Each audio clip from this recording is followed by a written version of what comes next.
व्याख्यान है पूर्वी समस्या की श्रृंखलाएं। पूर्वी समस्या की श्रृंखलाएं, यह मेरा दूसरा व्याख्यान है।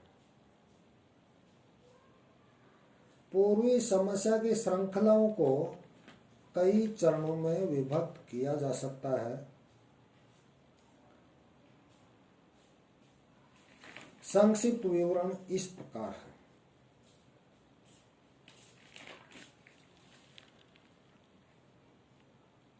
जैसा मैंने पूर्व में बताया, पूर्वी समस्या की उत्पत्ति सामान्यतः 1774 में होती है, जब रूसी तुर्की युद्ध तुर्की साम्राज्य की हार के साथ समाप्त हुआ। इस युद्ध के बाद 21 जुलाई 1774 को रूस और तुर्की के मध्य कुचुक कैनार्जी की संधि हुई, जिसके तहत रूस को काला सागर में निःशुल्क आवागमन की सुविधा प्राप्त हुई तथा डार्डेनलीज और बॉस्फोरस के जलडमरू मध्य पर नियंत्रण स्थापित कर लिया। इस युद्ध में बाल्कन प्रदेश में स्थित बुल्गारिया, रोमानिया, सर्बिया और मॉन्टेनेग्रो ने रूस का साथ दिया था, जिसका कारण था रूस द्वारा तुर्क साम्राज्य से बाल्कन राष्ट्रों को मुक्त करवाना।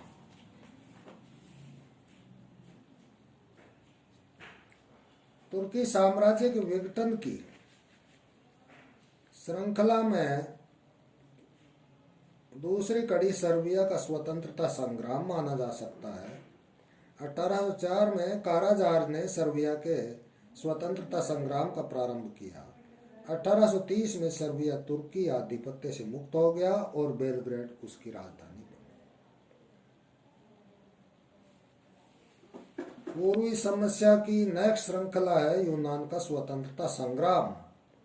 6 मार्च 1821 को हैप्सिलांटी के नेतृत्व में सर्बिया की घटना से प्रेरित होकर तुर्की के विरुद्ध स्वतंत्रता संग्राम छेड़ दिया गया। यूनान में रूस के जार निकोलस प्रथम ने तुर्की के सुल्तान को एड्रियानोपल की संधि पर हस्ताक्षर करने पर बाध्य किया, जिसके तहत यूनान स्वतंत्र हो गया।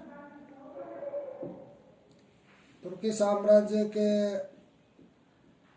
इसकी जो पूर्वी समस्या से संबंधित मैटर है, उसकी तीसरी श्रृंखला है मेहमत अली का तुर्की से संघर्ष एवं यूरोपीय शक्तियों विशेषकर रूस का हस्तक्षेप। मेहमत अली अल्बानिया निवासी व तुर्की के सुल्तान के अधीन मिस्र का पासा था। उसने तुर्की के सुल्तान की कमजोर स्थिति का फायदा उठाकर अकरा, दमिश्क, जाफा, गाजा, सीरिया, अलेप्पो एवं अदन पर अधिकार स्थापित कर लिया तथा एशिया माइनर, जिसको कुस्तुनतुनिया भी बोला जाता है, उसकी ओर बढ़ने लगा। रूस ने इस युद्ध में तुर्की के सुल्तान की सहायता के बदले 8 जुलाई 1833 को तुर्की के सुल्तान महमूद द्वितीय के साथ अंकियार इस्केलेसी की संधि कर डार्डेनलीज व काला सागर पर अपना अधिकार पक्का कर लिया, जिसका परिणाम यह हुआ कि रूस आवश्यकता पड़ने पर भूमध्य सागर में भी कार्यवाही कर सकता था। पूर्वी श्रृंखला में नेक्स्ट स्टेप है लंदन की संधि।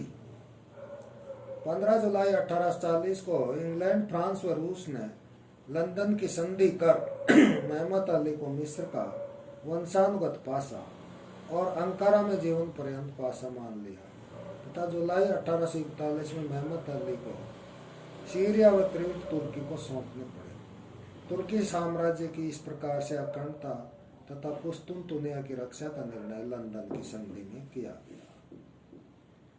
जुलाई 1841 में लंदन में एक अन्य संधि द्वारा इंग्लैंड, ऑस्ट्रिया, रूस, प्रसा व फ्रांस ने मेहमत अली को तुर्की के अधीन मिस्र का पासा मान लिया।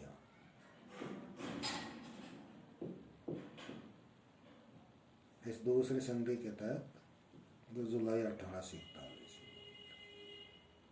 तथा यह भी निर्णय लिया कि डार्डेनलीज और बॉस्फोरस में किसी भी राज्य के युद्धपोत प्रवेश नहीं करेंगे। तुर्की को मेहमत अली के भय एवं रूस के प्रभाव से बचा गया। कहने का मतलब यह है कि रूस के हस्तक्षेप से तुर्की को बचाने के लिए फ्रांस और इंग्लैंड ने रूस पर दबाव डाल करके लंदन की संधि की थी और इस प्रकार से तुर्की को रूस के आधिपत्य से बचा लिया। अब इस श्रृंखला की अगली कड़ियां हैं क्रीमिया का युद्ध, बर्लिन की संधि और बाल्कन युद्ध। अब इनमें पहला महत्वपूर्ण युद्ध है क्रीमिया का युद्ध, जो जुलाई 1853 से सितंबर 1855 तक काला सागर के आसपास चला युद्ध था, जिसमें एक तरफ फ्रांस, ब्रिटेन, सार्डिनिया व तुर्की थे तो दूसरी तरफ रूस अकेला था। इस युद्ध के कई कारण बताए गए हैं जो इस प्रकार है: रूस की नीति, ब्रिटेन का स्वार्थ, फ्रांस का स्वार्थ, मोहम्मद अली का विद्रोह और यूरोपीय राष्ट्रों का तुर्की में हस्तक्षेप। और नेक्स्ट, धार्मिक कारण। ये इस क्रीमिया युद्ध के प्रमुख कारण माने जाते हैं। क्रीमिया युद्ध का विस्तृत विवरण और इसके कारणों का विस्तृत खुलासा अगले व्याख्यान में प्रस्तुत किया जाएगा। धन्यवाद।